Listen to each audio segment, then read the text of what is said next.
नमस्कार। नयाँ पत्रिका दैनिकको न्युजरुमबाट यहाँहरूलाई हार्दिक स्वागत छ।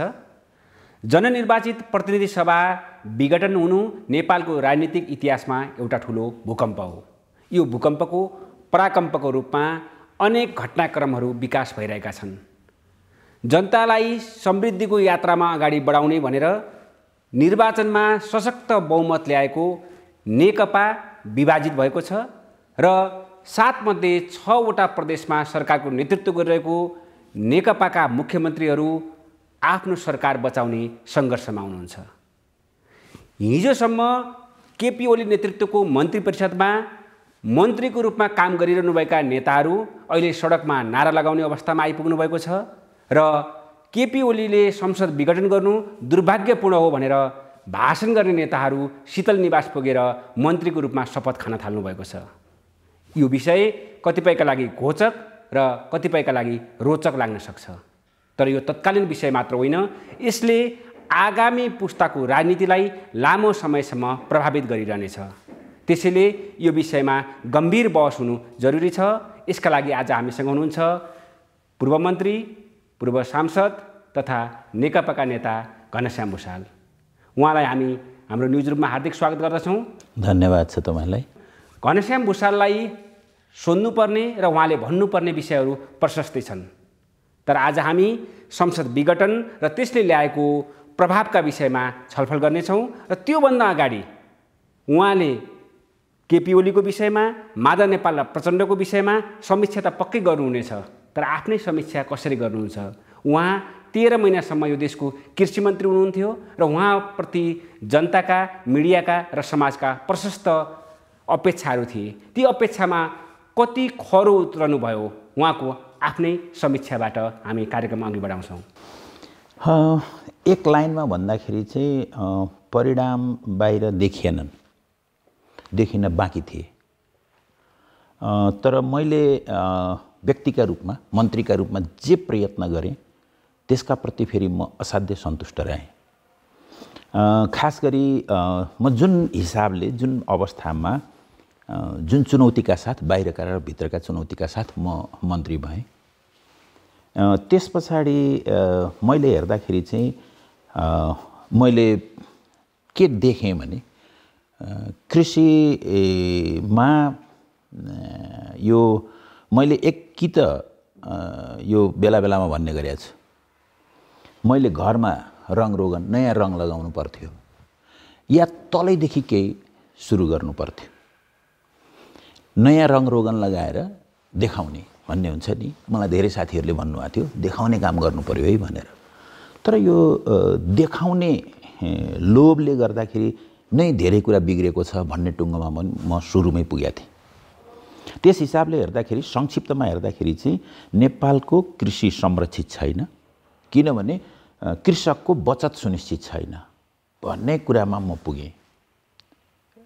मेरो मेहनतले 2-3 महिना अलि राम्ररी अध्ययन गर्दाखेरि चाहिँ किन अरब मुलुकमा हाम्रो त्यत्रो जनसङ्ख्या छ, युवा जनसङ्ख्या किन यसरी पलायन भएको छ, किन यसरी चाहिँ हाम्रो कृषिले हाम्रा आवश्यकता पुरा गर्न सकिरहेको छैन, कृषि यत्रो पानी, माटो आदि इत्यादिका हिसाबले यत्रो उत्पादन हुने मुलुक किन कृषि उत्पादनमै चाहिँ हामी परनिर्भर छौँ। यी तमाम समस्याको उत्तर एउटै हुन्थ्यो, जसलाई मैले संरक्षित कृषि सुनिश्चित बचत भने।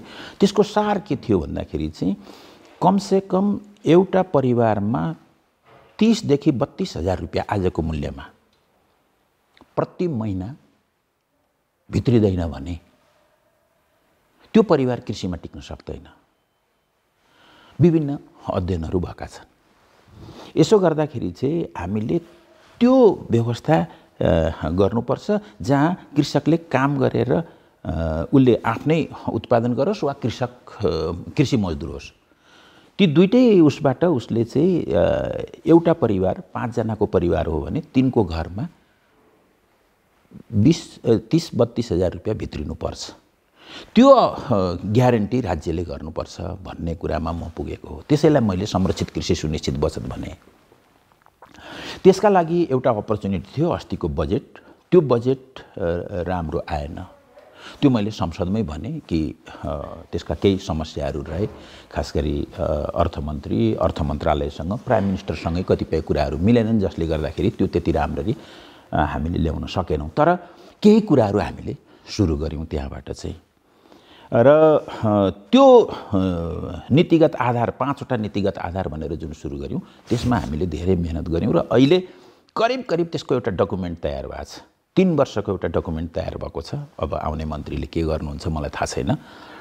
अब 3 वर्षभित्रमा हामीले पालिका स्तरसम्म के काम गर्छौँ भन्ने कुराको एउटा फेरिस्ताका साथ 3 वर्षको बजेट बनाउन सकिने गरी र त्यो दिशामा लैजानका लागि, जसलाई मैले पब्लिकली पनि भनेको छु, 3 देखि 5 वर्षभित्रमा हामी त्यो गर्न सक्छौँ भनेको एउटा परिवारलाई 30 देखि 32 हजार रुपियाँ भित्री नै अवस्था बनाउन सक्छौँ भन्ने कुरा मैले पब्लिकली पनि भन्दै आएको थिएँ। तर रङ र वल लाउन थालेपछि त्यो गर्न सकिँदैन थियो। म त्यही भएर त्यसलाई अलि जगदेखि नै केही बनाउन खोजिरहेको थिएँ। यसमा जोड्न खोजेको कुरा कस्तो छ भने, हिजो कृषि मन्त्रालयमा हरि पराजुली हुनुहुन्थ्यो, चक्रपाणी खनाल बलदेव हुनुहुन्थ्यो यहाँभन्दा अगाडि। त्यतिखेर एक्सपोज नभएका कुराहरू अहिले बढी एक्सपोज भए। जसो गरी मलको विषय यति अव्यवस्थित रूप छ भनेर मिडियामा आएको थिएन, समाजमा बहस भएको थिएन, अथवा कृषि उपजको बजारको कुरा, अथवा भारतबाट आउने तरकारीमा त्यो विषादी परीक्षण गर्ने विषयहरू यो बेलामा बहसमा धेरै आए, मिडियाले पनि धेरै कभरेज गर्यो। यो घनश्याम भुसाल कृषि मन्त्री भएको कारणले उहाँप्रतिको अपेक्षा हो अथवा अन्याय हो? त्यो दुइटै होइन। अपेक्षा व्यक्तिगत रूपमा होला, ममाथि अन्याय होइन। किनभने कृषि व्यवस्था हाम्रो धेरै नराम्ररी बिग्रिया छ। मैले सधैँ के भन्ने गरेको छु भने, म 34 सालमा चाहिँ एकचोटि पोखरामा यो के अरे शैक्षिक भ्रमणमा आउँदाखेरि हामी खैरेनीटार गयौँ। त्यो खैरेनीटारमा हेरेको त भैँसीले चाहिँ तिर्खा लाग्यो भने जाँदो रहेछ र एउटा डोणमा गएर थुतुनोले स्विच थिच्दो रहेछ र पानी खाँदो रहेछ। मैले 34 सालमा देखेको। आज मैले फर्केर हेर्दाखेरि के छ भन्दाखेरि चाहिँ त्यो सुरुको 30 वर्ष जतिको हाम्रो कृषि सबै विदेशीहरूको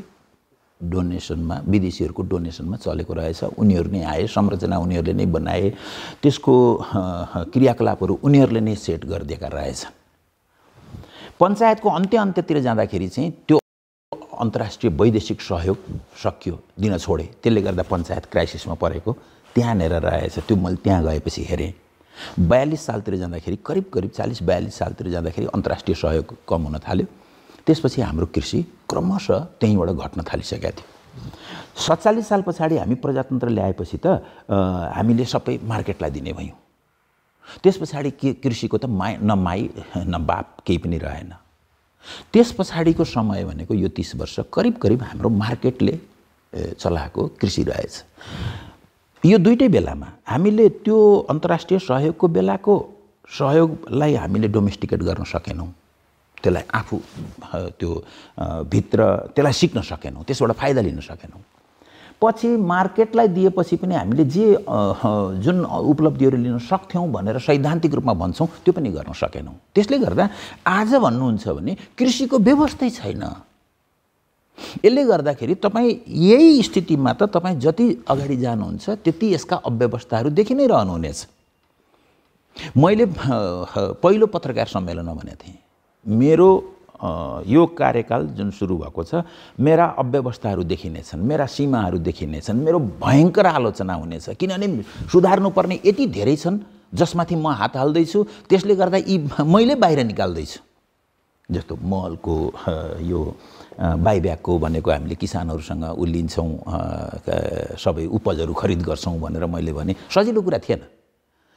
त्यसमा बहुत धेरै आलोचना हुन्थ्यो, तर गर्नै पर्ने कुरा थियो।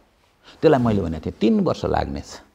जस्तो 3 वर्ष आवश्यक थियो भन्नुभयो यहाँले, 1 वर्ष काम गर्नुभएको थियो र प्रतिनिधि सभाले फुल टाइम काम गर्न पाएको भए अझै 2 वर्ष बाँकी थियो। तर दुर्भाग्य प्रतिनिधि सभा विघटन भयो र यहाँले मन्त्रीबाट पनि राजीनामा दिनुभयो। अब अहिले विवादको केन्द्रमा तारोमा हुनुहुन्छ प्रधानमन्त्री केपी ओली। त्यो उहाँको एउटा व्यक्तिगत प्रतिशोधले मात्र यो ठुलो दुर्घटना निम्ताएको हो कि कम्युनिस्ट पार्टीले जसरी काम गर्दै आएको छ, जसरी उसको संस्कार विकास भइरहेको छ र त्यसमा यहाँहरूसम्मका नेताहरू जिम्मेवार हुनुहुन्छ?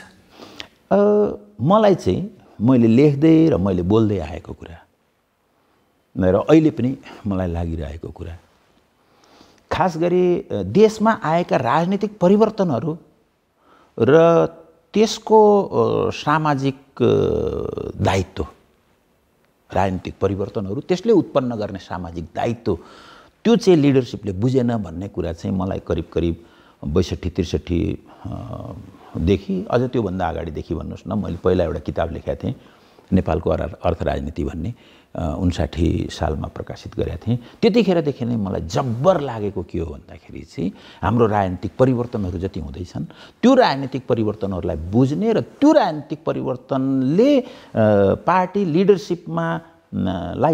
लिडरसिपलाई सुम्पेको दायित्व बुझ्ने र त्यसलाई वहन गर्ने, त्यो कुरामा त्यो भयङ्कर ठुलो खाडल थियो। र अहिले त्यसको परिणाम हो कि हामीले आफ्नो पार्टीको यत्रो सरकार, यत्रो बहुमतको सरकार हुँदाहुँदै हामी आफै त्यसलाई मैले रहस्यपूर्ण भनेको छु, रहस्यपूर्ण कदम चालेर हामीले यसलाई हिँडाइदियौँ। यो रहस्यको जन्म आज रातारात भएको चाहिँ होइन। यसलाई सैद्धान्तिक रूपले भन्नुहुन्छ भने, सामाजिक विकासको हिसाबले भन्नुहुन्छ भने, राजनीतिक विकासको हिसाबले भन्नुहुन्छ भने, लामो समयदेखि हामीले त्यसलाई बुझ्ने कुरामा त्यो राजनीतिक परिवर्तनको सामाजिक उत्तरदायित्व जुन थियो त्यो बुझ्ने कुरामा हामी चुकेका हौँ, जसबाट यस्तो संरचना यस्तो बन्दै जाने, मान्छे यस्तो बन्दै जाने, नेता यस्तो बन्दै जाने, यो पृष्ठभूमि अलि अगाडिदेखि सुरु भएको थियो भन्ने लाग्छ मलाई। नेपाल कम्युनिस्ट पार्टी अहिले ठुलो सङ्कटमा छ, तर यो कुनै अप्रत्याशित होइन भनेर यहाँहरूले पटक पटक लेख्नुभएको छ, बोल्नुभएको छ। नेकपा सङ्कटबाट उन्मुक्त हुनको लागि दुईवटा विकल्प छन् भनेर यहाँले भन्दै आउनुभएको छ। एउटा फिनिक्स चराको जस्तै आफैलाई जलाएर खरानी बनाउने र पुनर्जन्म लिएर उठ्ने, अथवा अर्को नार्सिसिस्ट अर्थात् आफ्नै अनुहारको सर्वोच्चता कायम गर्ने ध्याउनमा सखाप हुने। नेकपा अहिले कुन अवस्थामा छ? नार्सिसिस्ट अवस्थामा छ अथवा फिनिक्स चरा जस्तै फेरि जुर्मुराउने अवस्थामा छ? ठ्याक्कै अहिले भन्न नसकिने अवस्था छ। त्यतिखेर मैले जतिखेर त्यो लेखेको थिएँ त्यतिखेर सम्भावनाहरू अलि बढी थिए, सम्भावना, चुनौतीहरू पनि थिए र सम्भावना बढी देखिन्थे भनौँ न। किनभने पार्टी त्यही हो, मान्छे त्यही नै हुन्, त्यसले गर्दाखेरि हिजो थिए आज थिएनन् भन्ने परेन। हिजो सम्भावनाहरू अलि बढी देखिन्थे, आज सम्भावना एकदम धुमिल हुँदै गएको छ। त्यसको कारण हाम्रो पार्टीको लिडरसिप, हामी स्वयं त्यसका लागि जिम्मेवार छौँ। आज हामी नार्सिसस बन्छौँ कि हामी फिनिक्स बन्छौँ भन्ने कुरा असाध्य अन्योलपूर्ण छ। जस्तो प्रधानमन्त्रीको रूपमा केपी ओली र पार्टी अध्यक्षको रूपमा प्रचण्ड बीचमा एक किसिमको अन्तरसङ्घर्ष चलिरहेको थियो। त्यो अन्तरसङ्घर्षको यहाँहरू त्यो अन्तरसङ्घर्षलाई मिलाउने र सहमतिको बाटोबाट अगाडि बढाउन यहाँहरूले अन्तिमसम्म नै प्रयास गर्नुभयो। राष्ट्रपति निवासमा पुगेको पत्र पनि यहाँहरूकै पहलमा फिर्ता भयो। त्यो के यस्तो आधार अथवा विश्वास थियो यहाँहरूलाई कि प्रधानमन्त्रीले योभन्दा अगाडि कदम चाल्नुहुन्न अथवा अहिले हामी यो दुर्घटनामा जाँदैनौँ र सहमतिको बाटो अगाडि बढ्न सक्छौँ भन्ने विश्वास गर्ने आधार के थियो यहाँहरूसँग? अब विश्वास गर्ने आधार त स्वयं प्राइम मिनिस्टरले यो कुरा भन्नुभएको थियो। एकजना दुईजनासँग होइन, हामी धेरैजनाका बिचमा यो कुरा भएको थियो। त्यतिखेरको कुरा एक हिसाबले प्राविधिक हो, मिलापत्र हो, मिलापत्रको सानो प्रयत्न हो। किनभने अघिल्लो त्योभन्दा अगाडि अध्यादेश जारी भएको थियो, त्यसको विरोध भइरहेको थियो। त्यही बेलामा केही साथीहरू गएर राष्ट्रपतिलाई निवेदन हाल्नुभयो। त्यसले एउटा क्राइसिस आयो। के गर्ने भन्दाखेरि चाहिँ यी दुइटै फिर्ता लिने र अनि अरू छलफल गर्दै जाउँला भन्ने कुरा लागेर मैले साथीहरूसँग प्रस्ताव राखेँ। त्यसमा अरू कतिपय साथीहरू पनि तयार हुनुभयो। प्रचण्डजीसँग सोधेँ यसरी समाधान गर्दा के हुन्छ भन्दाखेरि उहाँले मान्नुहुन्न प्रधानमन्त्रीले, उहाँले मानेदेखि त हुन्छ नि भनेर भन्नुभयो। त्यसैदेखि प्रधानमन्त्रीलाई कन्भिन्स गरौँ भनेर प्रधानमन्त्रीलाई कुराकानी गर्दाखेरि उहाँले अन्त्यत हुन्छ दुइटै फिर्ता गर्ने भन्ने कुरा मान्नुभयो। अब राष्ट्रपतिबाट त्यो उता आयो, फर्क्यो। उहाँले चाहिँ त्यो फिर्ता लिइदिनु भएन, बरु उल्टै नियुक्तिहरू गरिदिनु भयो। त्यसले मलाई व्यक्तिगत रूपमा ग्लानि छ। म त्यतिखेर त्यो इनिसिएट गर्ने, त्यो आरम्भ गर्ने, त्यसरी तत्काल समस्या समाधान गरेर पार्टीलाई यो सङ्कटबाट बचाउँ भन्ने मेरो प्रयत्न थियो, मेरो इमान्दार प्रयत्न थियो। त्यसमा म ठगिएँ भन्ने कुरामा मलाई ग्लानि छ। यसमा तपाईँ मात्रै ठगिनुभयो अथवा देश पनि ठगियो? यो मैले किन प्रश्न सोधेँ भने प्रस्ताव दर्ता भएको भए त्यो एउटा संसदको कोर्समा जान्थ्यो र देशले अर्कै राजनीतिक बाटो लिन सक्थ्यो। तर त्यतिखेर प्रस्ताव दर्ता हुन नसकेकोले प्रधानमन्त्रीले त्यसलाई भङ्ग गर्ने, प्रतिनिधि सभा नै भङ्ग गर्ने बाटो लिन एउटा मौका पाउनुभयो र त्यसले एउटा देशले एउटा ठुलो भार भोग्नु पर्यो। यसलाई कसरी हेर्नुभएको छ? होइन, मैले त्यही भने नि, त्यो चाहिँ त्यो भएको भए पनि हामी कहाँ सङ्कट एकपछि अर्को सङ्कट आउनका लागि हामी पर्याप्त रूपले बलिया थियौँ, भनौँ न, हामी लायक भइसकेका थियौँ बिथोल्नका लागि। तर त्यसलाई हामीले समाधान गर्न सकेको भए त्यसले राम्रो कोर्स लिन्थ्यो भन्ने हाम्रो प्रयत्नमाथि मैले अहिले भने म त्यसमा ठगिएँ। त्यसले एउटा सम्भावना अहिले हेर्दाखेरि एउटा हाइपोथेटिकल एउटा सम्भावना के चुक्यो भन्दाखेरि त्यतिखेर कमसेकम संसद बोलाइएको भए त्यहाँ छलफल हुन्थ्यो होला भन्ने कुरा चाहिँ अहिले हेर्दाखेरि ठिकै हो। तर मलाई लागेको के भन्दाखेरि चाहिँ प्रधानमन्त्रीले पार्टीलाई थाहा छैन, क्याबिनेटलाई थाहा छैन, हामीलाई थाहा छैन, उहाँले अध्यादेश ल्याइदिनु भयो। यो एउटा नैतिक हिसाबले हेर्नुहुन्छ भने यो असाध्य गलत कुरा थियो, गलत कुरा थियो। मलाई व्यक्तिगत रूपमा के लागेको भने कुनै पनि मैले पार्टीमा भन्दाखेरि कुनै पनि छापामारीको म समर्थन गर्दिनँ भन्थेँ कि यो कागजपत्रको छापामारी होस् वा जङ्गलको छापामारी, यी दुईटै कुरा राजनीतिक होइनन् भनेर भन्थेँ मैले चाहिँ। त्यस हिसाबले म आफै अलिकति सहमत नरहेको कुरा के थियो भन्दाखेरि दललाई थाहा छैन त्यो राष्ट्रपति कहाँ निवेदन गयो, यो पनि छापामारी भयो भन्ने हो मलाई लागेको। त्यसो प्रक्रियाको हिसाबले त्यो छापामारीले पनि बचाउँथ्यो भन्ने मलाई लाग्दैन। तर कमरेड ओली त्योभन्दा अगाडि जे गर्नुभयो र त्यस पछाडि गएर जे गर्नुभयो, त्यस हिसाबले हेर्दाखेरि चाहिँ त्यो असाध्य ठुलो सङ्गठित वा योजनाबद्ध त्यो छापामारीलाई रोक्नका लागि अर्को एउटा सानो छापामारी भएको रहेछ भन्ने मात्रै मैले बुझेको छु। तर छापामारीमा हामी फसिसकेका थियौँ। त्यो छापामारीमा जाने खालले हामी अलि अगाडिदेखि हुर्कि नै सकेका थियौँ। म त एकता नै अलि छापामारी भयो भन्ने मान्छे हुँ। एकताको पक्षमा मैले अलि अगाडिदेखि प्रयत्न गरेको, म आफै पनि व्यक्तिगत रूपमा अनेक फोरमहरू बनाएर हामीले सुरु गरेका थियौँ, अरू साथीहरू पनि हुनुहुन्थ्यो। तर हामीले यसलाई सैद्धान्तिकरण गरौँ र एउटा सैद्धान्तिक जग हामीले राम्रो बनायौँ र त्यसमा सहमति बनाइयो भने मात्रै त्यस पछाडि राजनीतिक जग राम्रो हुन्छ। राजनीतिक जग राम्रो भएपछि सङ्गठनको जग राम्रो हुन्छ। यसरी यो एकता चाहिँ साँच्चैको एकता हुन्छ भन्ने कुरामा हामी लागिरहेका थियौँ। अचानक एकताको कुरा आयो, हामी आफै एकताको कुरा गरिरहेका थियौँ। त्यसले गर्दा त्यसलाई हामीले गलत भन्ने कुरा त भएन। चुनावको परिणामका लागि मात्रै हेरेर जुन एकता गरिएको छ यसको आधार गलत छ, कमजोर छ है। अब भए पनि यतातिर लागौँ, किन सैद्धान्तिक जग बनाएनौँ। सैद्धान्तिक जग नबनेपछि राजनीतिक जग राम्रो हुँदैन अनि साङ्गठनिक जग पनि राम्रो हुँदैन भन्ने कुरा मैले भन्दै पनि आएको थिएँ, लेख्दै पनि आएको थिएँ। तर बचाउन सकिएन। उही डाक्टरले अपरेसन थिएटरमा लगेर चाहिँ असफल भए भनेर निक्ले जस्तै भयो। प्रधानमन्त्री केपी ओली यहाँहरूको लागि र नेपाली जनताको लागि, नेपाली राजनीतिको लागि कुनै नौलो पात्र होइन। 20औं वर्षदेखि यहाँहरूले सँगै एउटै पार्टीमा काम गर्नुभयो र 13 महिना मन्त्री परिषदमा काम गर्नुभयो। त्यो राजनीतिक पार्टीको नेताको रूपमा र प्रधानमन्त्रीको रूपमा उहाँको कार्यशैली कति सहज थियो, कति असहज थियो? यस्तो छ, त्यसमा चाहिँ म अरू व्यक्तिगत रूपमा त अहिले पनि म कुरा गर्न चाहन्न, त्यति धेरै कुरा गर्न चाहन्न। यद्यपि मसँग भन्न धेरै कुराहरू होलान् व्यक्तिगत रूपमा उहाँलाई कस्तो लाग्यो भन्ने कुराहरू चाहिँ। तर एउटा कुरा निस्सन्देह प्रष्ट छ, म अन्तिमसम्म पनि प्रयत्न गर्दाखेरि नसकेको कुरा कि कमरेड ओली टिममा काम गर्ने मान्छे होइन।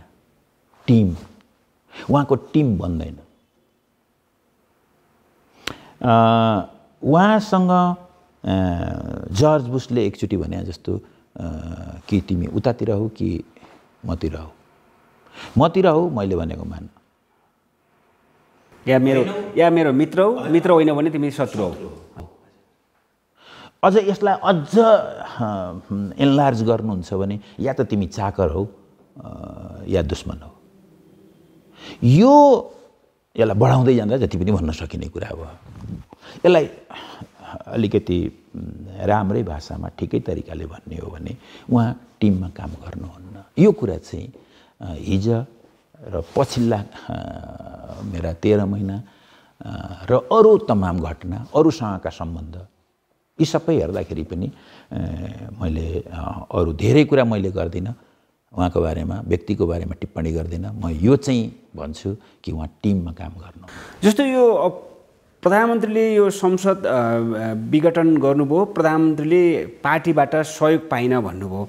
सहयोग पाउनु भएन भन्ने अवस्थामा त्यो सन्दर्भमा कुरा गर्दा कि प्रधानमन्त्रीलाई संसदीय दलको नेताको रूपमा जिम्मेवारी दिइसकेपछि पार्टीले पर्यवेक्षकको रूपमा हेर्ने हो, हस्तक्षेप गर्ने होइन भन्ने उहाँको एउटा भनाइ छ। मन्त्री कोलाई बनाउने अथवा मन्त्रीबाट पदमुक्त कोलाई गर्ने अथवा राजदूत कसलाई बनाउने, महाप्रबन्धक कसलाई बनाउने, यो विषयमा माइक्रो म्यानेजमेन्टमा पार्टी नलागोस्, भागबण्डामा नलागोस् भन्ने उहाँको अपेक्षा हाम्रो संसदीय राजनीतिमा स्वाभाविक हो अथवा अस्वाभाविक हो? यस्तो छ, हाम्रो परम्पराको हिसाबले यो संसदीय व्यवस्था पनि सबै एउटै पार्टी हुँदैन नि, वा एकै खालका पार्टी हुँदैन नि। सबै एकै हुन्थ्यो भनेदेखि त त्यो संसदै भन्नु पर्दैन थियो नि। विभिन्न पार्टी हुन्छन्। त्यस हिसाबले कम्युनिस्ट पार्टीको हिसाबले भन्नुहुन्छ भने हामीले सामूहिक नेतृत्वको कुरा गऱ्यौँ, संस्थागत निर्णयको कुरा गऱ्यौँ। यो हाम्रो परम्परा हो आम रूपमा। धेरै अरू कम्युनिस्ट पार्टीको मात्रै होइन, अन्त पनि बेलायतमै हेर्नुहुन्छ भने पनि त्यो संस्थागतै निर्णयको प्रक्रिया हो त्यहाँ पनि, होइन? यो एउटा परम्परा हो। अहिले उहाँले दाबी गरेको के हो भन्दाखेरि चाहिँ पार्टीले त टिकट दिने हो, जितेर आएपछि उसले गर्ने हो, ओके गर्ने हो। यसैलाई एक त यो उहाँले भनेको कुरा हाम्रो परम्परासँग मिल्दैन, हामीले जे भनेका छौँ त्योसँग मिल्दैन। ल मिल्दैन, तैपनि उहाँले गरेको कुरालाई हेरौँ न भन्ने हो भने गएको करिब यो 3 वर्षमा चाहिँ के भयो भनेर परिणाम हेर्नुहुन्छ भनेदेखि त त्यसले त हुँदो रहेछ नि त, त्यसले त चल्दो रहेनछ नि त। त्यसो गर्दाखेरि उहाँले जुन बाटो लिनुभयो त्यो बाटो यदि राम्रो उद्देश्यले लिनुभएको थियो भनेदेखि पनि त्यो बाटो त असफल भइसक्यो। हामी कहाँ त्यसरी कुनै पार्टी राम्ररी चल्दैन। जहिले पार्टीहरूमा हेर्नुहुन्छ भने जहिले पार्टीमा नेताहरू चाहिँ निरङ्कुश भए सङ्कट सुरु भयो। जहिले पार्टीमा प्रजातन्त्र, आन्तरिक लोकतन्त्र चाहिँ राम्ररी चल्छ त्यतिखेर चाहिँ पार्टीहरूले सङ्कट चिर्दै गए। त्यसो गर्दाखेरि चाहिँ उहाँले जुन बाटो हिँड्नुभयो, नेता भएपछि उसले राजनीतिका सबै कुरा गर्ने, राज्यका सबै कुरा गर्ने, समाजका सबै कुरालाई डिक्टेट गर्ने, निर्देशित गर्ने, उसले आफूले गर्ने, उसलाई लागेअनुसार गर्ने, उसले चाहेअनुसार गर्ने। यो जुन बाटो लिनुभयो यो बाटो समाजवादको बाटो होइन, यो लोकतन्त्रको बाटो पनि होइन। त्यो असफल हुन त हुने थियो नै, तर आज त्यो असफल हुँदा, उहाँले लिएको बाटो असफल हुँदाखेरि त्यो कुरा बाहिर देखिँदाखेरि कतै मुलुकै पो उहाँको असफलतासँगै मुलुक असफल हुने हो कि यो संविधान असफल हुने हो कि, यो चाहिँ डर आजको सबभन्दा ठुलो डर हो। प्रधानमन्त्रीको यो पार्टीमा जुन टकराव थियो त्यो एउटा आवेग, एउटा प्रतिशोध मात्रै हो, त्यसको अभिव्यक्ति हो अहिलेको संसद विघटन, अथवा त्यसको लागि एउटा ठुलो होमवर्क थियो, पछाडि कुनै योजना थियो? यहाँलाई के लाग्छ? घटनालाई हेर्दाखेरि चाहिँ मैले अहिले तपाईँसँग भने यो के भयो भन्दा यो रहस्य भयो भन्ने गरेको छु कि मैले। यो विघटन के हो भन्दा रहस्यपूर्ण विघटनको घोषणा हो।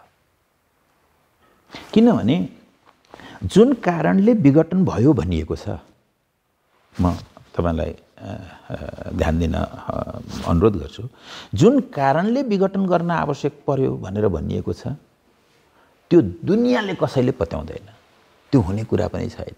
किनभने पार्टीले सहयोग गरेन भन्ने एउटै मात्रै कारण छ।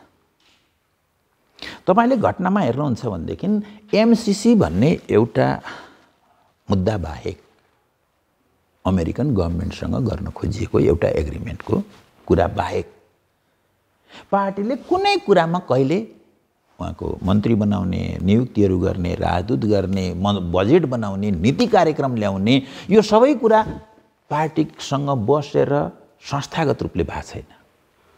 के भएको होला, त्यो भनेको जस्तो कुनै खास एउटा व्यक्तिको बारेमा केही छलफल उहाँहरूको बिचमा भएको होला, त्यो दुईटा अध्यक्ष भन्ने एउटा बनाइयो हामीले व्यवस्था प्रबन्ध, त्यस अन्तर्गत केही भयो होला उहाँहरूको चाहिँ एक दुईवटा केसहरूमा। नत्र भने पार्टीको संस्थागत जीवन त हामी भत्ताभुङ्गी पारेर आयौँ। यस हिसाबले त्यो एमसीसी पनि फेरि पार्टीले भनेको पनि के छ, केन्द्रीय कमिटीले भन्दा यसलाई राष्ट्रिय हितमा परिमार्जन संशोधन गरेर सम्पन्न गर्ने भनेको छ। आउटराइट रिजेक्ट गरेको गर्न हुन्न भन्ने पनि पार्टीको अथवा सेन्ट्रल कमिटीको छैन। त्यो बाहेक एउटा चिज यस्तो छैन जसलाई उहाँले पार्टीले सहयोग गरेन भन्न मिल्ने ठाउँ होस्। यसर्थ जुन कारणले यो गरियो भनिएको छ यो रहस्यपूर्ण छ। जुन कारण भनिएको छ त्यो कारण होइन। एक, जुन प्रक्रियाबाट गरिएको छ त्यो रहस्यपूर्ण छ। संविधानमा हुँदै नभएको कुरा लेखेर त्यो जारी भएको छ। राष्ट्रपतिको चिठी समेतलाई हेर्ने भनेदेखि त अन्तर्राष्ट्रिय परम्परा, हाम्रो आफ्नै परम्परा, हाम्रो आफ्नो परम्पराका हिसाबले भन्यो भने संसद विघटन गर्ने जति जति निर्णय भएका छन् राजा महेन्द्रका पालादेखि अहिलेसम्म त्यो दुर्भाग्य मात्रै भएको छ। हाम्रो आफ्नो परम्परा त्यस्तो छ। अन्तर्राष्ट्रिय रूपमा भन्ने हो भनेदेखि त्यो एउटै व्यवस्था छैन। मैले भन्दै आएको छु, ब्रिटेनमा समेत अस्ति 2011 देखि उनीहरूले समेत चेन्ज गरेर 2/3 मेजोरिटी, संसदको 2/3 मेजोरिटीमा मात्रै विघटन गर्न सकिने भनेको एक खालको सर्वसम्मतिमा मात्रै विघटन गर्न सक्ने अभ्यास उनीहरूले नै सुरु गरिसकेका छ। जुन प्रक्रियाबाट यो चाहिँ भएको छ, जसरी भएको छ, यो रहस्यपूर्ण छ। अर्को रहस्यपूर्ण, यो जुन उद्देश्यका लागि भनिएको छ त्यो पनि रहस्यपूर्ण छ। असाधारण, ऐतिहासिक, करिब सजिलो गरी हाम्रो जस्तो व्यवस्थामा नहुने बहुमत ल्याएको पार्टीको अध्यक्षले, प्रधानमन्त्रीले त्यो विघटन गरेर बहुमत ल्याउँछु भनेर हिँड्दैछ र 2/3 ल्याउँछु भनेर भन्दैछ भने उद्देश्य, यो उद्देश्यका हिसाबले पनि यो रहस्यपूर्ण छ। यसर्थ यो जुन कारण बताइएको छ, जुन कारणले गर्न पर्यो भन्ने छ, यो रहस्यपूर्ण छ। जुन प्रक्रियाबाट गरिएको छ यो रहस्यपूर्ण छ र जुन उद्देश्यका साथ भनिएको छ यो रहस्यपूर्ण छ। रहस्यकै विषयमा कुरा गर्दाखेरि लिपुलेख लिम्पियाधुराको नक्सा जारी गर्नेदेखि मात्र होइन, चितवनको माडीमा राम मन्दिर बनाउनेसम्म एउटा प्रक्रिया अगाडि बढेको थियो। तर त्यो राम मन्दिरको प्रक्रिया रोकिएर अचानक भारतीय गुप्तचर संस्था रका प्रमुख बालुवाटार प्रवेश गरे र मध्यरातसम्म त्यहाँ वार्ता गरे। भारतीय गुप्तचर संस्थाका प्रमुख नेपाल आउने, भारतीय सेनाध्यक्ष नेपाल आउने, बीजेपीका नेताहरू आउने र भारतीय विदेश सचिव आउने, यी सम्पूर्ण विषयले एउटा हाम्रो अहिले जे प्रकट भइरहेको छ, जे चित्र आएको छ, त्यसको क्यानभास बनाइरहेको थियो कि आज जुन धक्का लागेको छ यो 50 वर्षको इतिहासमा हामीले लोकतान्त्रिक स्थिरताका साथ विकास गर्न चाहने यो नेपालका आकांक्षामाथिको धक्का हो भन्ने अर्थमा बुझ्छु। यस प्रयत्नमा फेरि यो 50 वर्ष मात्र होइन, समग्र हाम्रो हिस्ट्रीलाई हेर्नुहुन्छ भने म के देख्छु भन्दाखेरि चाहिँ यो राष्ट्र निर्माणको प्रक्रियामा सरकारहरू, सत्ताहरू, व्यक्तिहरू, शासकहरू आए र तिनीहरूले विभिन्न अवस्थामा विभिन्न खालका सम्झौताहरू बाहिर गर्दै गए। लडे पनि, सम्झौता पनि गर्दै गए। यी दुईटैको इतिहास छ हामीसँग चाहिँ। कति लडेको इतिहास छ। हाम्रा आफ्ना आकाङ्क्षाहरू, आफ्ना मुद्दाहरूको रक्षाका लागि मान्छेहरू लडेका छन्। यो देश आर्जिनकै लागि मान्छे लडेका छन् हैन। शासकहरू उनले लिड गरेका छन्। कहिले तिनीहरूले आत्मसमर्पण गरेका छन्। कस्तो देखिन्छ भन्दाखेरि चाहिँ कहिलेकाहीँ त एउटै संस्था पनि, कहिलेकाहीँ एउटै व्यक्ति पनि कहिले आत्मसमर्पण गरेका छ, कहिले लडेका छ। हाम्रो आकाङ्क्षा इतिहासमा हामीले बोकेको कुरा के छ, नेपालीले बोकेको कुरा छ भन्दाखेरि चाहिँ हरेक मुलुकको जनता आफ्ना इतिहासका पूर्वजका वीरताहरूको सङ्कल्पमा बाँच्छ। हामीले बाँच्न चाहेको यसरी हो। तर बेला बेलामा दुर्घटना, बढ्ता सम्झौता गर्दाखेरि, घुँडा टेक्दाखेरि हैन, आफ्नो फाइदाका लागि, आफ्नो संस्थाको फाइदाका लागि, आफ्नो गुटहरूको फाइदाका लागि, निजी फाइदाका लागि मान्छेहरूले घुँडा टेक्दाखेरि दुःख पाउने गरेका छ। त्यसो गर्दाखेरि अब यी मान्छेहरू आए गए, के भयो, यो पछाडिका भ्रमणहरू, यी सबै कुरा मैले क्याटेगोरिकल्ली अहिले भन्ने ठाउँमा त छैन, भन्न सक्दिनँ मैले चाहिँ। तर कहीँ न कहीँ, किनभने इतिहासभरि यस्तै भइरहेको छ हामीसँग। जतिखेर हामी लोकतान्त्रिक स्थिरताका साथ अब अगाडि बढ्यो नेपाल भनेपछि हामीलाई ब्रेक गरिएको छ। यो बेहोर्दै आएका छ र म आगामी दिन अझ कष्टकर देख्छु। जस्तो यो अहिले संसद विघटन हुनुभन्दा 1 महिना जति अगाडिबाट देशभरि सङ्गठित रूपमा प्रदर्शनहरू भए, राजा आऊ देश बचाऊ भनेर। ती अहिले संसद विघटन भइसकेपछि त्यो अलिकति सुस्त भएको छ। त्यो त्यत्रो देशभरि एकैपटक प्रदर्शन हुने र संस्थापनले यही बेलामा संसद विघटन गर्ने अथवा गणतन्त्रको एउटा स्तम्भलाई विघटन गर्ने, यी दुईटा बिचमा कुनै तादात्म्यता छ कि छैन? एकदमै स्वाभाविक छ तादात्म्यता। मैले योजना एक ठाउँमा बसेर यो सब दुईटा काल काम गरे त म भन्दिनँ। तर के छ भन्दाखेरि चाहिँ त्यो वामपन्थले, त्यो लोकतन्त्रले अभ्यास गर्न नसकेपछि समाज भ्याकुममा रहँदैन। अरू कसैले अभ्यास गर्न थालिहाल्छ। समाज यस्तो एउटा इकोसिस्टमबाट चल्छ कि कसैले चाहिँ गरेन भने अर्कोले आफ्नो काम सुरु गरिहाल्छ। हामीले यो हाम्रो वामपन्थ र हाम्रो लोकतन्त्रले राम्ररी अभ्यास गर्न नसकेपछि ती देखा परेका हुन्। हेर्दै जानु होला हैन। आगामी दिनमा हामीले यस्ता धेरै चिजहरू देख्नेछौँ। अस्ति हामी करिब 365 दिनमा 200 कति दिनसम्म नेपाल बन्द हुने यो मुलुक हो, त्यहाँ पुग्यौँ हामी। अब हुँदाखेरि त्यति मात्रै नहुन सक्छ। अब हुँदाखेरि यसले अझ बलशाली भएर टाउको उठाउन सक्छ। यदि अहिले हामीले यसलाई रोक्न सकेनौँ भने, अहिलेको सङ्कटलाई हामीले म्यानेज गर्न सकेनौँ भने, मान्छेलाई बाहिर हेर्दाखेरि के लागिरहेको छ भने यो प्रचण्ड र के अरे माधव नेपाल एकातिर, ओली एकातिर भएर मिल्न सकेनन् मात्रै देखाएका छन्। त्यसो होइन। समाजको मिल्न नसकेका अरू धेरै अन्तर्विरोधहरू त्यहाँबाट अभिव्यक्त भएका छन् र यिनले भोलि आफ्नो रौद्र रूप देखाउँदैछन्। अझै यो भनिएको चुनावको नजिक पुग्दै जानु होला। त्यस पछाडि चुनाव हुनेवाला छैन। त्यस पछाडि हेर्दै जानु होला के हुनेवाला छ। यही प्रश्नमा आउन चाहेको थिएँ कि अब अहिले वैशाखमा चुनाव होला अथवा त्योभन्दा अगाडि संसद पुनर्स्थापना होला। संसद पुनर्स्थापना पनि हुनसक्छ र वैशाखमा चुनाव पनि हुनसक्छ, एउटा सम्भावना।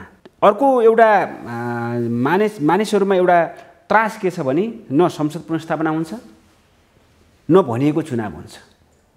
त्यसपछि वास्तविक अन्यल, त्यसपछि वास्तविक अस्थिरता त्यसपछि सुरु हुन्छ भन्ने छ। किन भन्दा अस्थिरता भनेको एउटा प्रधानमन्त्रीलाई अर्को प्रधानमन्त्रीले रिप्लेस गर्ने कुरा अस्थिरता होइन। एउटा प्रधानमन्त्रीले संसद विघटन गरिसकेपछि संसद पुनर्स्थापना हुन्छ कि चुनाव हुन्छ कि चुनाव हुँदैन कि, निर्वाचन आयोगले के भन्ला, सर्वोच्च अदालतले के भन्ला, भारतले के भन्ला, चीनले के भन्ला, अमेरिकाले के भन्ला होला कि भन्ने कुरा यो हो अन्यल, यो अस्थिरता। त्यो अस्थिरता हाम्रो एउटा आत्मविश्वास, आत्मबल कमजोर भएको कारणले हामी बढी आतंकित भएका हौँ अथवा त्यसको कुनै वस्तुगत आधारहरू पनि छन्? वस्तुगत आधार भनेको त एउटा त मैले रहस्यपूर्ण विघटन होइन, यो रहस्यमय कसरी छ भनेर 3टा आधार भनेको छु मैले चाहिँ। एउटा प्राइम मिनिस्टरले यत्रो बहुमत छँदाखेरि यसलाई विघटन गरेर अर्को बहुमतमा जान्छु भन्ने कुरा पत्याउने कुरा हो। यदि त्यस्तै हुने हो भनेदेखि त्यो चुनावै कस्तो हुन्छ? त्यसो गर्दाखेरि यसको वस्तुगत आधार भन्नुहुन्छ भनेदेखि एक त अहिले मैले भने जस्तै ती अन्तर्विरोधहरू, त्यो संविधान र हाम्रो राजनीतिक नेतृत्वको मनोदशा, यसको दिशा, यसका बिचका अन्तर्विरोध, यसको वस्तुगत हो। यसले कहाँ पुर्याउँछ भन्दाखेरि तपाईँले भने जस्तै यदि अझै पनि हामी कहाँ लोकतान्त्रिक स्थिरताका साथ बाँच्न चाहने मुलुकको क्षमताले जित्यो भने संसद पुनर्स्थापित हुन्छ। यदि यो हारि नै सकिसकेका रहेछ, यसलाई हराइसकिएको रहेछ भने संसदको पुनर्स्थापना हुँदैन, हुन दिइने छैन। त्यसपछि चुनाव देखाइनेछ, त्यो चुनाव हुँदैन, त्यस पछाडि जहाँ लैजानु पर्ने हो त्यहाँ लगिन्छ। त्यसैलाई मैले भन्ने गरेको छु, त्यसपछि के हुन्छ भन्दा घरमा आगो लागेपछि अनि कुन चाहिँ जल्ला, डोको बाँच्ला कि नाम्लो जल्ला कि जल्दैन होला, होइन, खुर्पाको बिँड चाहिँ जल्ला कि नजल्ला भनेर त्यसमाथि छलफल गर्न बेकार हुन्छ भन्ने लाग्छ मलाई। जुन असफलताको विषयमा मान्छेहरूमा एउटा त्रास छ कि संसद पुनर्स्थापना पनि नहुने र वैशाखमा हुने भनेको चुनाव पनि नहुने, त्यसपछि जुन अन्धकारमा जान्छौँ हामी, त्यो अन्धकारमा टर्च बाल्नको लागि यहाँहरूको पार्टी नेकपा, जसको 2 जना अध्यक्ष हुनुहुन्छ, त्यो अध्यक्ष र यहाँहरू जस्तो होनार नेताहरू भएको पार्टीले कुनै भूमिका खेल्न सक्ने अवस्था छ कि छैन? त्यस्तो पोटेन्सियल भएको पार्टी हो कि होइन यहाँहरूले नेतृत्व गरिरहेको पार्टी? अब यो अहिले नै दाबी गर्नु त छिटो हुन्छ। तत्कालको सङ्कट भनेको यसको समाधान, तत्काल सङ्कटको समाधान भनेको संसदको पुनर्स्थापना हो। त्यो हाम्रो विश्वास के हो भने, मेरो पनि विश्वास के हो भने संसदको पुनर्स्थापना हुन्छ, सामान्यतया हुन्छ। किन सामान्यतया हुन्छ भन्दाखेरि जनताको चाहना, हामी जहाँ पुगेका छौँ, संविधानको व्यवस्था, यी सबैको कुरा हो भनेदेखि हुन्छ। अब कतिको आशंका के छ भन्दाखेरि एउटा सेटिङमा यो सब भइरहेको छ, यत्तिकै यस्तो हुनै सक्दैन। यो तर्क इन्कार गर्न सकिने तर्क होइन। यदि यसो हो भने अब फेरि एउटा खुल्ला द्वन्द्व, लोकतन्त्र र अस्थिरताका शक्तिहरू, लोकतान्त्रिक स्थिरताका शक्तिहरू र अस्थिरताका शक्तिहरू, ती भित्र र बाहिरका शक्तिहरू लामबन्द हुनेछन् र त्यसले एउटा लामो सङ्घर्ष सुरु गर्छ। अहिलेकै लिडरसिप, अहिलेकै सबै संरचनाले त्यसको पार लगाउँछ कि लगाउँदैन मैले भन्न सक्दिनँ। तर यदि यो लिडरसिप असफल भयो भने, यो हाम्रोमा मात्रै होइन, काङ्ग्रेसको पनि, कसैको पनि, यो लिडरसिप असफल भयो भने पनि यो लोकतान्त्रिक स्थिरताका साथ बाँच्ने र विकास गर्ने नेपालको आकाङ्क्षा, हाम्रो माटोको आकाङ्क्षा हो, भनेको हाम्रो इतिहासकै आकाङ्क्षा हो। यसलाई बोक्ने उत्तराधिकारीहरू आउँछन् र नयाँ लिडरसिपले यसलाई बोकेर लिएर जान्छ। हजुर, यो उत्तराधिकारीको विषयमा कुरा गर्दाखेरि नयाँ पुस्ताको विषय आउँछ। नयाँ पुस्ताको लिडरको रूपमा यहाँको नाम स्वाभाविक रूपमा आउँछ। यो नेकपामा जब अन्तरसङ्घर्ष भयो नेताहरू बिचमा, नयाँ पुस्ताका नेताहरूले के भन्नुभयो भन्दाखेरि तपाईँहरू मिल्नुहोस्, कुर्सीमा सहमति गर्नुहोस्, चलाउनुहोस्, मिलेर खानुहोस् भनेर यहाँहरूले पटक पटक भन्नुभयो। यहाँ अथवा यहाँ दुवै पक्षका नेताहरूले, युवा नेताहरूले, तपाईँहरूले चलाएको ढङ्ग पुगेन, त्यो चलाउने हामी हौँ भनेर यहाँले हस्तक्षेप गर्ने प्रयत्न गर्नु भएन भनेर प्रश्नहरू उठे। बिचमा यहाँले के पनि भन्नुभयो भने सचिवालयमा जुन मुद्दा उठिरहेको छ त्यो स्थायी कमिटीमा आइसकेपछि त्यसमा हामीले टेकओभर गर्छौँ र शीर्ष नेताहरूले जुन अव्यवस्था सिर्जना गर्नुभएको छ त्यसलाई हामीले व्यवस्थित गर्छौँ भन्नुभएको थियो। त्यो मुद्दा सचिवालयबाट स्थायी कमिटीमा आयो र यहाँले हस्तक्षेप किन गर्न सक्नुभयो? तपाईँले यसलाई दुईटा प्रश्न बनाएर हेरौँ। एक, म जहाँबाट हुर्केर आएँ नेकपा एमाले, हामीले हरेक प्रश्नलाई लोकतान्त्रिक भएर समाधान गऱ्यौँ। जहाँ लोकतान्त्रिक हुन सकेनौँ फेरि लोकतान्त्रिक हुने प्रयत्न गर्दै समाधान गर्दै आयौँ।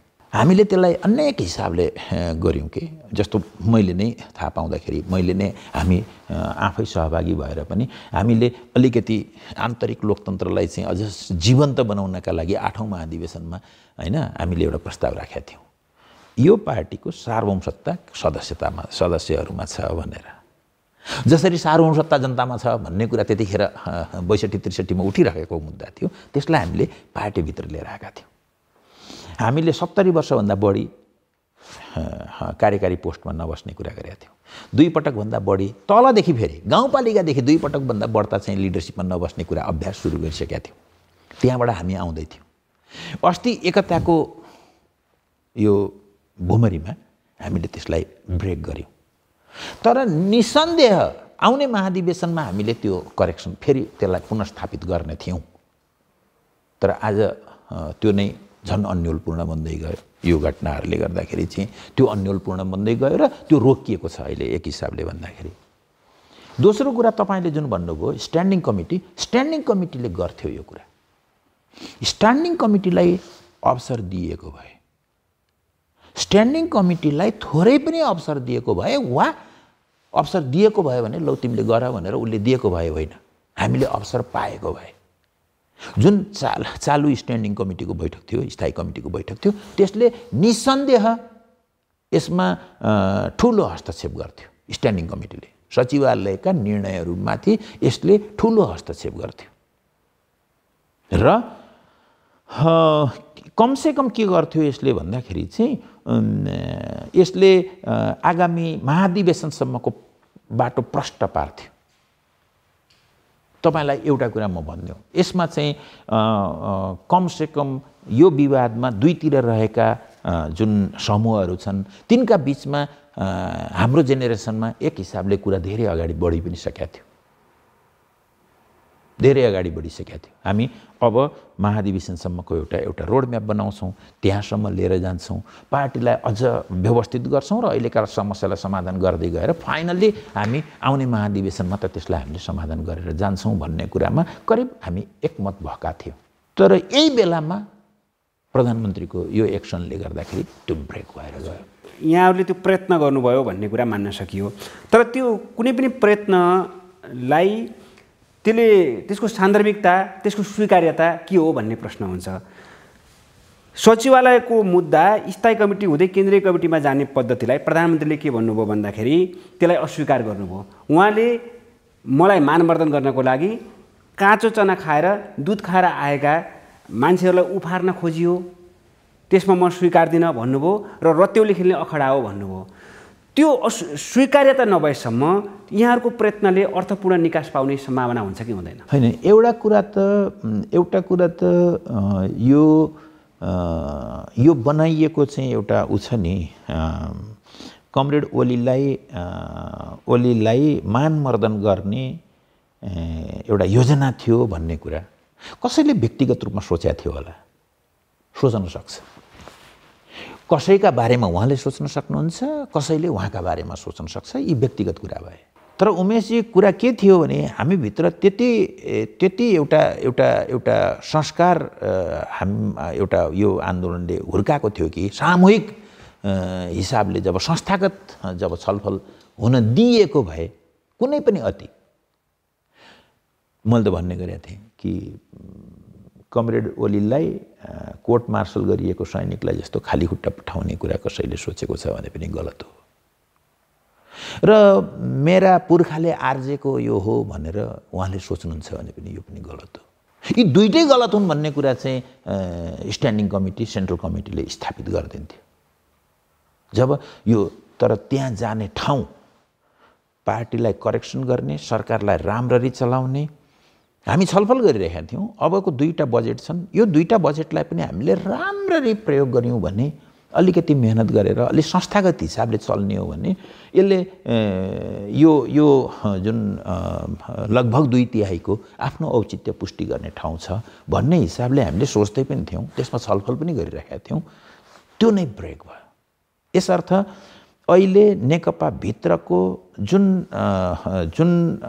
प्रयत्नहरूलाई यसलाई एकीकृत राख्ने र समस्याहरूलाई समाधान गर्नका लागि जुन प्रयत्नहरूलाई ब्रेक गरियो, यो हाम्रो एउटा मुलुकको, हाम्रो स्थिरताको, हाम्रो लोकतन्त्रका प्रयत्नहरूलाई ब्रेक गरिएकै अर्थमा यसलाई लिनुपर्छ भन्ने लाग्छ मलाई चाहिँ। अहिले पार्टी एक किसिमले ब्रेक भइसकेपछि पनि नेताहरू बिचमा, शीर्षस्थ नेताहरू बिचमा जुन शब्दबाणहरू आदान प्रदान भइरहेका छन्, जुन भाषा प्रयोग भइरहेको छ, त्यसले कम्युनिस्ट आन्दोलनलाई नेपालको राजनीतिलाई र हाम्रो समाजलाई त्यसले कता डोर्याउँछ, त्यसले के संस्कार र के सभ्यता सिकाउँछ? अब मलाई चाहिँ लागेको के छ भन्दाखेरि चाहिँ राजनीतिक पार्टीका नेताहरू, त्यसमाथि पनि ठुला पार्टीका नेताहरू, त्यसमाथि पनि प्रधानमन्त्री जस्ता मान्छेहरू यो मुलुकका सबभन्दा ठुला शिक्षक हुन् भन्छु के।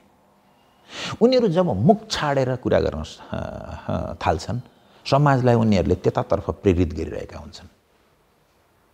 अनुशासनहीन, उद्दण्ड, असहिष्णु, मूल्यहीन, व्यक्तिवादी, त्यो कल्चर, त्यो संस्कृतिमा मलजल गरिरहेका हुन्छन्।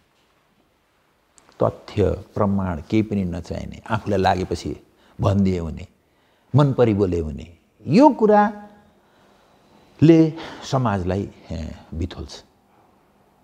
तर फेरि पनि के छ भन्दाखेरि चाहिँ समाजले तिनीहरूलाई रिजेक्ट पनि गर्दै आएको छ। आजसम्मको इतिहास हेर्नुहुन्छ भने जसले समाजलाई हेप्यो, जसले समाजलाई झुटो बोल्यो, तिनीहरू अन्त्यत केही समय हो, तिनको फलिफाप भएको छैन कहीँ पनि। भनेको समाजले त्यसलाई करेक्सन गर्छ। अहिले नै यही विवादका दौरानमा पनि जे कुरा आएका छन्, यो हेर्नु होला आगामी दिनमा जनताले, पार्टीले, सचेत बुद्धिजीवीहरूले, नागरिक समाजले, मिडियाले यसलाई ठिकठाक पार्ने। त्यो भाषा र त्यो संस्कार, त्यो संस्कृति हेर्दा त उहाँहरू किन विभाजन हुनुभयो भनेर आश्चर्य मान्ने होइन कि उहाँहरू यत्रो समयसम्म सँगै कसरी हुनुहुन्थ्यो भनेर आश्चर्य मान्नुपर्ने अवस्था छ नि। एकदम ठिक हो। सङ्गठन भनेको एउटा मान्छेहरूका बिचको अनुबन्ध हो। त्यो अनुबन्धलाई व्यवस्थित गर्न थालियो भने त्यसले एक त त्यो अनुबन्धलाई व्यवस्थित गर्न सक्ने आफ्नै योग्यता पनि चाहियो। त्यस्तो योग्यताले अरू नयाँ जेनेरेसन चाहिँ अझ योग्य, झन् सुयोग्य जेनेरेसन जन्माउँदै जान्छ र त्यो संस्था अझ सुयोग्य, अझ सुसंस्कृत संस्थाका रूपमा विकसित हुने हो। त्यो अनुबन्धहरू नमिलेपछि, जसको तिम्रो भाग यति हो, मेरो भाग यति हो भनेर लगाइएको भागबिलो नमिलेपछि र मैले तपाईँको भागबिलो खोज्न थालेपछि, तपाईँलाई केही पनि चाहिँदैन, मलाई सबै कुरा चाहिन्छ भन्न थालेपछि अनि त्यो चाहिँ बिग्रन थाल्छ। त्यसो गर्दाखेरि चाहिँ अहिले बिग्रेको सङ्गठनहरू, बिग्रेको कुरा भनेको हामीले गरेको त्यो अनुबन्ध बिग्रेको, त्यो ब्रेक भएको अवस्था हो। तर फेरि यसको अर्को शक्ति पनि छ। समाज सधैँभरि यस्तो अराजकतामा रहन सक्दैन। कुनै पनि सङ्गठन त्यस्तो अराजकतामा रहन सक्दैन। त्यसभित्रको यो प्रतिरोधी शक्ति पनि उत्तिकै बलियो भएर आउँछ। कहिले कसले जित्छ, कहिले कसले जित्छ, कुरा यति मात्रै हो। र आगामी दिनमा यो सङ्कट हामीले टार्न सकियो र बचाउन, मुभमेन्ट मात्रै बचाउन सकियो भने, मलाई लाग्छ यो मुभमेन्ट मात्रै बचाउन सकियो भने विचार सिद्धान्तका हिसाबले पनि नयाँ उचाइमा लेफ्ट मुभमेन्ट आउँछ। त्यसले सङ्गठनको नयाँ शैली ल्याउँछ। म त अझै भन्ने गरेको छु, लोकतन्त्रको कुरा गर्दाखेरि यहाँको पार्टीको केन्द्रीय कमिटी यो देशभरिको कार्यकर्ताको संयोजक हुने हो। नेता यो अहिलेको जस्तो नेता हुन्छ नि, यो अधिकार बोकेको, अधिकार सम्पन्न नेता हुने होइन। पार्टीकै अध्यक्ष पनि त्यत्रो त्यो अधिकार सम्पन्न होइन, केवल त्यो संयोजक हुन्छ। किनभने आज टेक्नोलोजीले, आज अरू प्रविधिको कुरा गर्नुहुन्छ भने कुनै मुद्दामा, ल ओलीजीको मुद्दा के गर्ने हो भनेर हामीले 7 लाख कार्यकर्ताहरूका बिचमा मोबाइलबाट भोटिङ गराउन सकिन्छ। आज समाजले होइन यति चिजहरू हामीलाई दिएको छ भने सङ्गठन अब त्यसरी चलाउन सक्ने नयाँ सङ्गठन पनि आउँछ। त्यसो गर्दा अहिलेको सङ्कट एउटा डरलाग्दो सङ्कट छ। यसबाट हामी कतिको थला पर्छौँ त्यो चाहिँ थाहा छैन। तर यसलाई हामी बचाउन सक्यौँ त्यो भनेको एउटै मात्रै कुरा हो, यो संसदको पुनर्स्थापना। किन संसदको पुनर्स्थापना भएन भने संविधान डिरेल भयो। संविधान एउटा अनुबन्ध हो, तपाईँले हिँडाइदिएपछि अरूले पनि मान्दैनन् र सबैले पाए जस्तो, सबैले नपाए जस्तो गरेर मिलेको चाहिँ जुन अवस्था हो यो चाहिँ भत्किन्छ।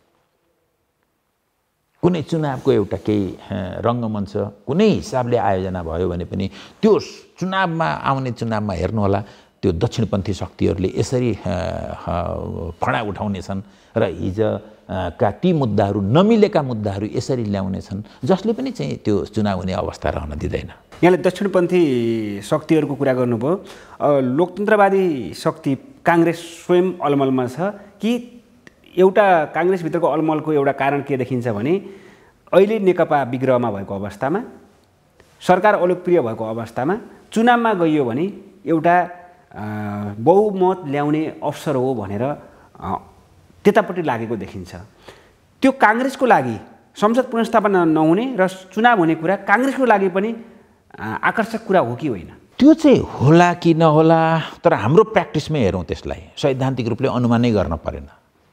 भनौँ न 17 सालमा 2/3 बहुमतको सरकार कङ्ग्रेसको सरकार विघटन भयो। हाम्रा सहस्र विवाद काङ्ग्रेससँग थिए, तर पुष्पलाल के भन्नुभयो भने विघटित संसदको पुनर्स्थापना। उहाँको एउटै मात्रै माग थियो, कम्युनिस्ट पार्टीको माग थियो कि विघटित संसदको पुनर्स्थापना। जम्मा 4 सिट थियो।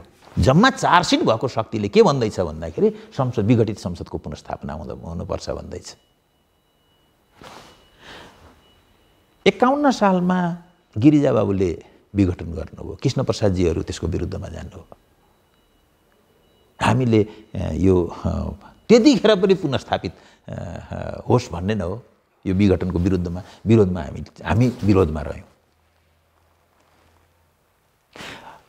आज काङ्ग्रेसले के गर्छ यो उसले सोच्ने कुरा हो। किनभने मैले पहिला नै भने जति विघटन भए, के अरे संसदहरू विघटन भए ती गलत उद्देश्यले प्रेरित भएर भएका छन् धेरैजसो। त्यसमध्ये कहिले कानुन मिल्या छैन, कहिले उद्देश्य गलत छ, यी एउटा श्रृङ्खला चलेर आएको छ। आज यो संसदमा कम्युनिस्टहरू चाहिँ बढी छन् भनेर यदि हेरियो भने लोकतन्त्रका लागि त्यतिखेर चाहिँ सत्ता त रहला, तर लोकतन्त्र रहँदैन। त्यसो गर्दाखेरि समस्त सबै लोकतन्त्रवादीहरू जोसुकै हुन्। मैले त्यही भएर भन्ने गरेको छु, यो मुद्दा भनेको यो कम्युनिस्ट पार्टीभित्रको मुद्दा मात्रै होइन, अब यो चाहिँ राष्ट्रिय मुद्दा बन्यो, नागरिकको मुद्दा बन्यो। संसद पुनर्स्थापना भयो भने संविधान डिरेल हुन्छ, संविधान डिरेल डिरेल भएपछि हामी उही अस्थिरतामा भूमरीमा फस्छौँ जुन नहोस् भनेर यो मुलुकले 50 वर्षदेखि सङ्घर्ष गर्दै आएको छ।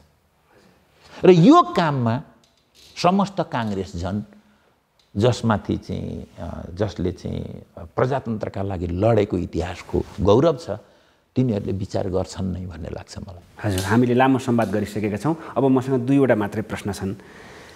एउटा अलिकति हाम्रा दर्शक पाठकको लागि पनि रुचिको विषय के होला भने नेकपाका शीर्ष नेताहरू बिचमा विवाद हुँदा पनि नयाँ पुस्ताका नेताहरू बिचमा एक किसिमको संवाद, जीवन्त संवाद छ भन्ने हाम्रो विश्वास छ।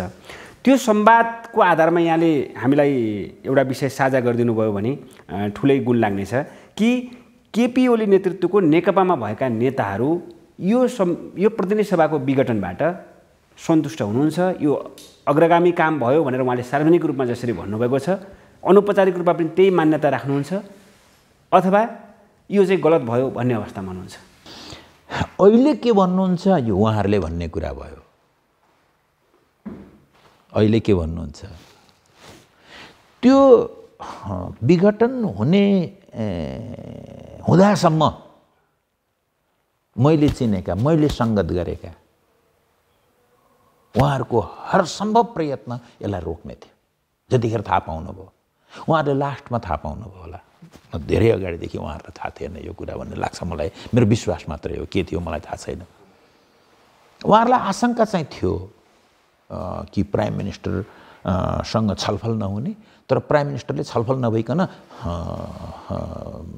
जे गर्दै आउनुभएको थियो, यसले गर्दाखेरि उहाँहरू त्रस्त चाहिँ देख्थेँ मैले चाहिँ। त्यति त्रस्त चाहिँ म थिइनँ बरु, किन योसम्म हुनसक्छ भन्ने कुरा मलाई विश्वासै लागेन, कम विश्वास लाग्थ्यो। त्यसो गर्दाखेरि उहाँहरू चाहिँ त्यसमा यो ठिकै हो यो प्रक्रिया भन्ने चाहिँ मैले भेटेका त के र मैले कुरा गरेका साथीहरू चाहिँ ती कमरेडहरू कसैलाई पनि यो कुरा उपयुक्त लागेको होइन। अब भोलि के भनेर जानुहुन्छ जनतामा यो विघटन ठिक हो, विघटन गर्ने प्रक्रिया ठिक हो, विघटनको कारण ठिक हो, विघटनको उद्देश्य ठिक हो भनेर जान सकिन्छ कि सकिँदैन उहाँहरूले सोच्ने कुरा हो।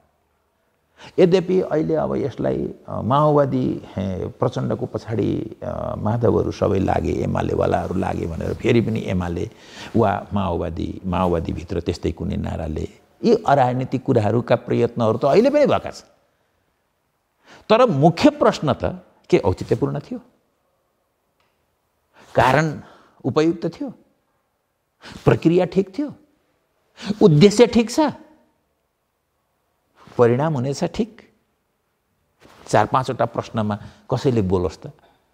कोही लोकतन्त्रवादीले बोल्न सक्दैन, त्यसमाथि यो पार्टीभित्रको कुन मान्छेले बोल्न सक्छ? जनतामा गएर, कार्यकर्तामा गएर के भन्न सक्छ? यति 4वटा प्रश्नको के उत्तर हुन सक्छ? हुन सम्भव छैन, त्यस्तो लाग्छ मलाई।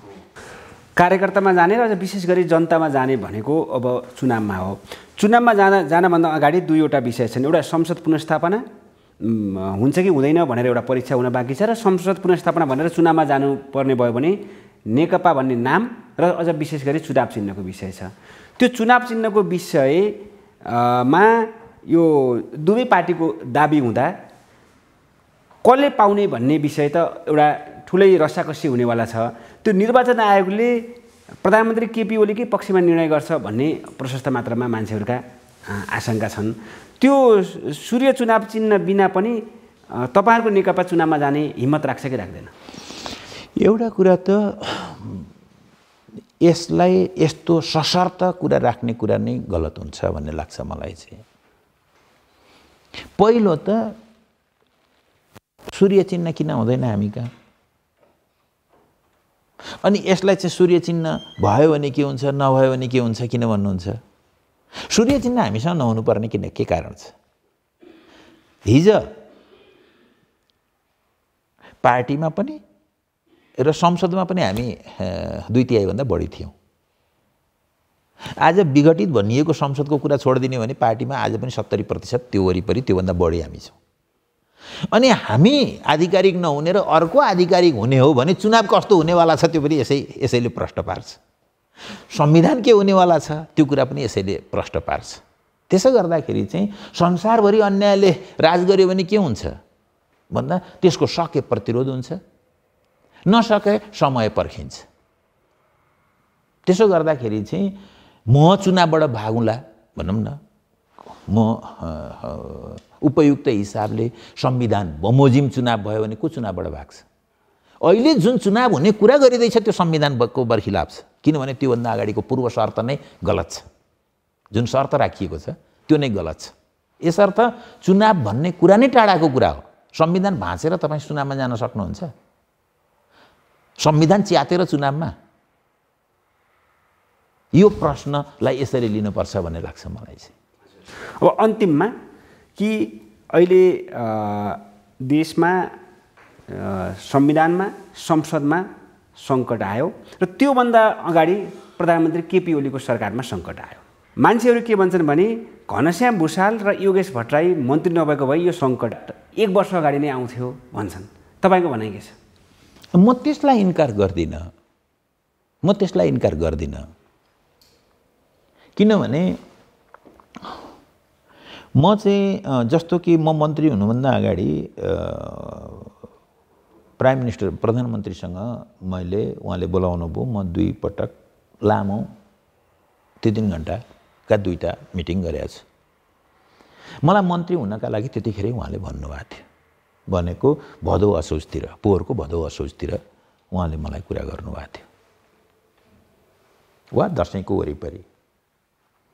मैले के भने पार्टी र सरकारको सम्बन्ध अझै राम्रो बनाउनुहोस्, त्यो वातावरण बनाउनुहोस्, व्यक्तिगत कुरा नगर्नुहोस्, मलाई व्यक्तिगत बोलाउने मात्रै कुरा नगर्नुहोस्, त्यो वातावरण बनाउनु भयो भने त्यस पछाडि चाहिँ जोसुकैले पनि मन्त्री हुने अवस्था रहन्छ भनेर मैले उहाँलाई भनेको थिएँ।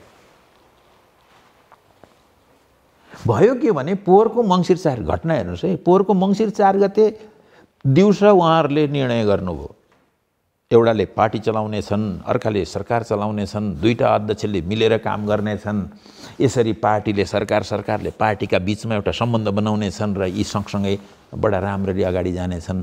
प्रचण्डले आजका मितिदेखि यो फेरि प्रधानमन्त्री हुने आधाको कुरा छोडिदिनेछन् भन्ने यस्तो केही निर्णय उहाँहरूले गर्नुभयो। 12 देखि 2 यही भित्र यो निर्णय भयो। यही कुरा मैले मागिरहेको कुरा थियो, भनिरहेको कुरा थियो। अथवा एक हिसाबले भन्नुहुन्छ भने म मन्त्री हुनका लागि मेरा तर्फबाट पूर्व शर्त थियो। साँझ मलाई ओलीजीले भन्नुभयो, प्रधानमन्त्रीले, कि आउनुहोस् भनेर। मैले भने म सिद्धान्त त तयार छु, किनभने दिउँसो जे निर्णय भयो त्यो सिद्धान्त त म तयार छु भनेर।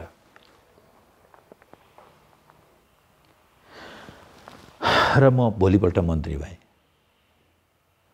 त्यसको केही दिन पछाडि त्यही निर्णयको व्याख्या र त्यसको वैधतामाथि प्रश्न खडा भयो। म 15 दिन मन्त्री नभएको भए म आफै हुँदैन थिएँ, फेरि हुँदैन थिएँ। त्यस पछाडि मैले चाहिँ त्यहाँ गइसकेपछि चाहिँ मैले त्यहाँ रहेर त्यसलाई समाधान गर्ने प्रयत्न गरेँ। मैले भने जस्तो भएन फर्किहालौँ भन्नेतिर म गइनँ। गएको भए पनि एउटा भूमिका हुन्थ्यो होला, म त्यता गइनँ। त्यहाँ रहेर के गर्न सकिन्छ भन्नेतिर म गएँ। बजेट आएपछि म बस्न चाहँदैन थिएँ।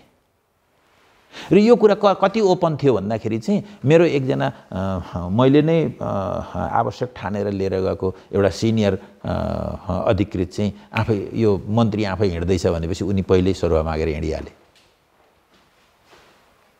त्यस पछाडि पोहोरको यो वैशाखको के अरे अध्यादेशपछि यो अब बसाइ हुँदैन भन्ने थियो। तर पार्टी र सरकार नमिल्दाखेरिको कुरा के हुन्छ भन्दाखेरि यसले व्यवस्थामाथि सङ्कट आउँछ भन्ने कुरा त गएको 3-4 महिनादेखि मैले हरेक पटक साथीहरूलाई भनिरहेको थिएँ। आज यो म त्यहाँ बस्ने कि नबस्ने यो प्रश्न होइन। जुन दिशामा हामी जाँदैछौँ यो दिशाले अन्ततः यो सिस्टम, यो व्यवस्थामाथि च्यालेन्ज खडा गर्दैछ। यसका प्रति सोचौँ। म निक्लने बस्ने कुरा यो कुनै कुरा भएन। व्यक्तिगत रूपमा भन्दाखेरि मैले पब्लिकले पनि भनेको छु कि अलि मेरो सानो गाडी छ, ठुलो गाडीमा चढ्ने, म भाडाको घरमा बस्छु, भाडा तिर्नु पर्दैन थियो। बाटोमा अरू कतिपय सुविधाको कारणले गर्दा त्यो उहरूमा जाममा अलि कम पर्खेर हिँड्ने, यस्तै केही सुविधा बाहेक व्यक्तिगत रूपमा मैले केही छैन, मलाई केही पनि भएको छैन। सुविधामा भनेको मेरो व्यक्तिगत सुविधा यस्तै हुन्, जुन कुरा मलाई चाहिँ यो छोड्नलाई कुनै समस्या छैन। तर म यहाँ भएर यो व्यवस्थाको पक्षमा, यसको रक्षामा गर्ने कन्ट्रिब्युसन, गर्ने योगदान महत्त्वपूर्ण हो भन्ने लागेरै म अन्तिम दिनसम्म पनि, अन्तिम क्षणसँग पनि राष्ट्रपतिबाट घोषणा हुँदासम्म पनि म प्राइम मिनिस्टरसँग थिएँ। तर जब मेरो केही लागेन, नैतिक रूपले म त्यहाँ बस्न सम्भव थिएन। त्यसो गर्दाखेरि पहिले त्यहाँ नगएको भए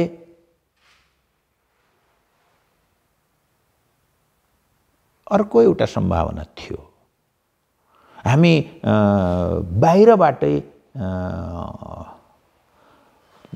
अर्को एउटा परिस्थिति निर्माण गर्न सक्थ्यौँ होला, जसले यो गर्ने परिस्थिति नै टाल्न पनि सक्थ्यो। वा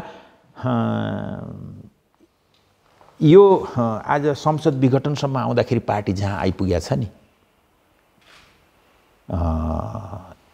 त्यसलाई रोक्ने वा असाधारण प्रतिवाद गर्ने, ती दुईटा काममा पनि हामी लाग्न सक्थ्यौँ। कति सम्भव थियो त्यो त अर्को कुरा भयो। हामी पनि यहाँ त्यही प्रयत्न गऱ्यौँ, त्यो सकिएन भनेपछि त्यो सम्भव हुन्थ्यो कि हुँदैन थियो, तर हामी त्यसमा लाग्थ्यौँ होला भन्ने लाग्छ मलाई चाहिँ। हजुर, जुन मनोविज्ञानको कुरा गर्नुभयो कि मङ्सिरको 4 गते यहाँलाई प्रधानमन्त्रीले जानकारी गराउनु भयो, त्यही राति नै घोषणा भयो, अर्को दिन यहाँले शपथ लिनुभयो। त्यसको 15 दिनपछि पनि एउटा एक किसिमले मनोविज्ञान बिथोलियो, किन भन्दा त्यो 4 गते भएको जुन सहमति थियो त्यो ब्रेक भयो भनेर। त्यसपछि अर्को धक्का यहाँलाई चाहिँ बजेटले दियो, त्यसपछि अध्यादेशले चोड दियो। त्यो जुन मनोविज्ञान बिथोलिएको थियो नि, यसले सरकार स्थिर थियो कि अस्थिर थियो? सरकारको उपयुक्त सञ्चालनका बारेमा मैले क्याबिनेटमै पनि मैले प्राइम मिनिस्टरसँग भने, मैले 2-3 पटक उहाँसँग कुरा गरेँ। एकचोटि अलि राम्ररी नै भने, हाम्रो क्याबिनेटभित्र राजनीतिक वातावरण छैन। किनभने विभागीय मन्त्रीले एउटा योजना बनाउँछ, राष्ट्रपतिले अर्कै नीति कार्यक्रम घोषणा गर्छ, अर्थमन्त्रीले अर्कै बजेट बनाउँछ, यसमै कोअर्डिनेसन छैन। त्यस हिसाबले चाहिँ यी आइसोलेटेड, यी अलग अलग मन्त्रालय जस्ता, कहीँ यिनको सम्बन्ध छैन जस्ता, त्यसले गर्दाखेरि चाहिँ सहयोग, जुन आवश्यक सहयोग छ त्यो पनि नहुने, त्यसले गर्दा एक खालको दूरी जस्तो त्यो हुने कुरा चाहिँ मैले पटक पटक क्याबिनेटमा उठाएको थिएँ। एकचोटि अलि राम्रो गरी उठाएको थिएँ, तर त्यसको सुनवाई भएन। हस् त, अर्थपूर्ण संवाद र महत्त्वपूर्ण समयका लागि यहाँलाई धेरै धेरै धन्यवाद र हाम्रो कार्यक्रम हेरेर साथ दिनुभएकोमा तपाईँ दर्शकलाई पनि धेरै धेरै धन्यवाद दिँदै बिदा हुन्छौँ। नमस्कार।